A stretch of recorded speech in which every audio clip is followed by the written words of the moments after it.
And then I noticed all these school teachers leaving the school system to become financial planners. And the more I saw that, I went, oh my God, they're being set up. So I am just like you. I go, why are they doing this?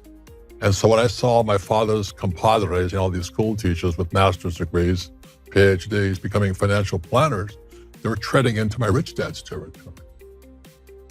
And I got more suspicious. So my rich dad finally says, school teachers becoming financial planners are like the poor leading the blind.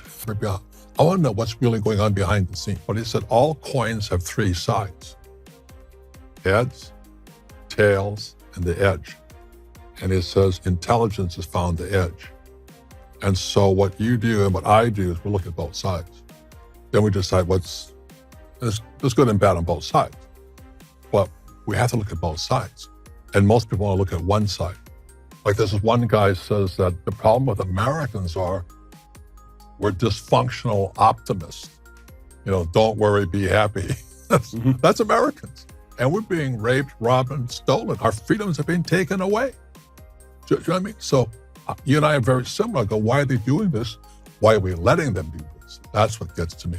And my specialty is not politics, but money, the financial systems, the Fed. People say, well, don't fight the Fed. Well, who told you that? CEOs were borrowing money to buy back their own stock. They couldn't grow their companies, so they just jack up the stock price. And all the baby boomers like me get all happy and all this stuff.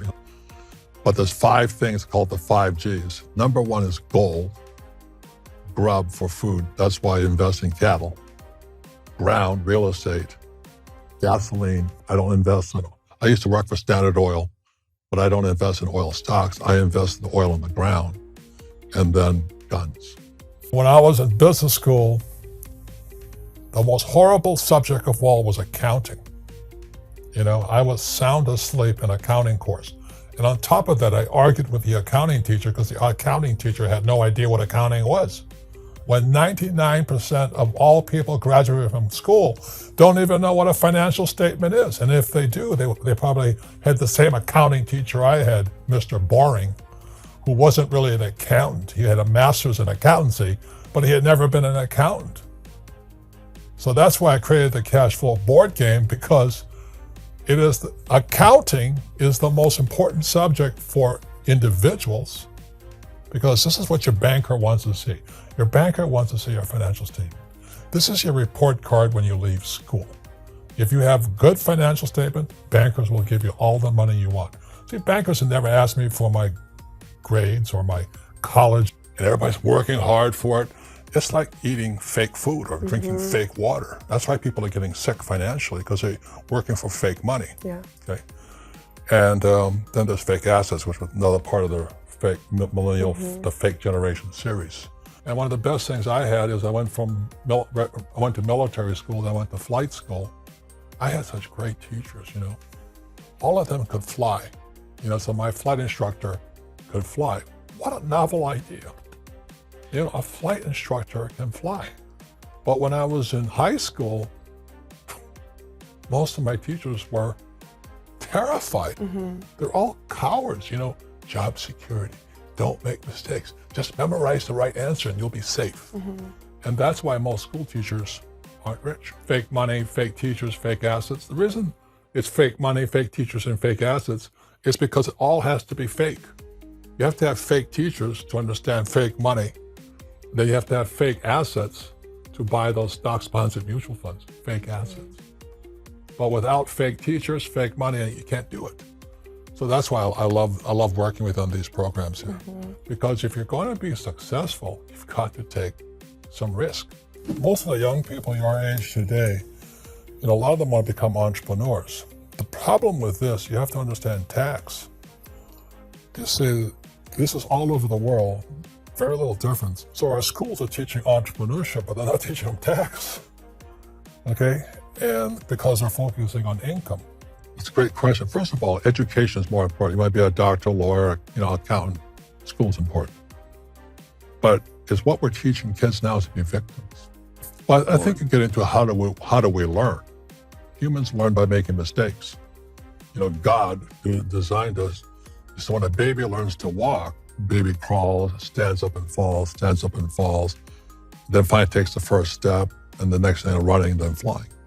But what our schools do, when a child falls, they punish them. You're stupid. You make mistakes. Smart people don't make mistakes. And when I look at the way humans are designed to learn, we're designed to learn from mistakes. So that's why you can't, when you play golf, I'm sure Tiger Woods has hit more bad shots than me. He's failed more than me. So when you look at the real reality of the world, the biggest failures are the most successful. Like, what's his name? Steve Jobs never went to, he dropped out of, Reed College. Gates dropped out of Harvard. Michael Dell at the University of Texas. But they failed their way to success. But our academics say, that's greedy, they're capitalists. Don't make mistakes and do as I tell you. Do as I tell you. And don't question anything I say. That's called tyranny. So that's why my wife and I created the cash flow board game, to teach income, expense, asset, liabilities, cash flow. But the financial statement, people may not know this, is really blockchain. So when they talk about blockchain today, when you look at a financial statement, it's income, expense, asset, liability, statement of cash flow, auditor. In the real world of crypto, the auditor is blockchain. You've got to verify your numbers. Trust, but verify. So that's why in 1996, my wife and I created the cash flow board game, because as Maria Montessori said, what the hand does, the mind remembers. What that means is you can't become a golfer reading a book. You got to pick up this club and hit bad balls and all that. But our schools punish you for making mistakes. So if I get up there and hit a bad shot, that's, oh, you're a stupid golfer. Well, no, take more lessons. And that's the most important thing for the parent, is to be the child's most important financial educator. But if the parent is an idiot or is broke, you know what I mean? You can't control their spending. That affects the child. So the parent is the child's most important teacher.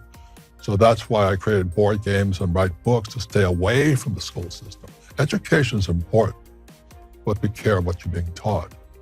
So I say to parents, what are you teaching your kids when it comes to money? And then what are your schools teaching your kids about money? And for most people, it's zero. The game teaches both parents and kids. And a lot of people say, well, how come my kid's kicking my butt? I said, because they don't have brakes put on you. Kids just make mistakes. Parents still have what they were programmed to think. Don't make mistakes. Make sure everything, they're slower. Kids are faster. And so they learn faster. So I learned, when I was 10, my rich dad started teaching me about entrepreneurship and investing with the game of Monopoly. And, so I'm sitting there, and my poor dad, the academic, was going, what you doing? I said, I played Monopoly. And he says, well, that's a waste of time. Go back and study. And so he says, well, ask your friend's father, Rich Dad, why are you studying Monopoly? And so I asked Rich Dad, I said, why are we studying Monopoly? He says, because one of the greatest formulas of wealth is found in this game board, idiot. I said, what is it? I'm 10 years old, going like this. 4 greenhouses, 1031 tax-deferred exchange into a red hotel.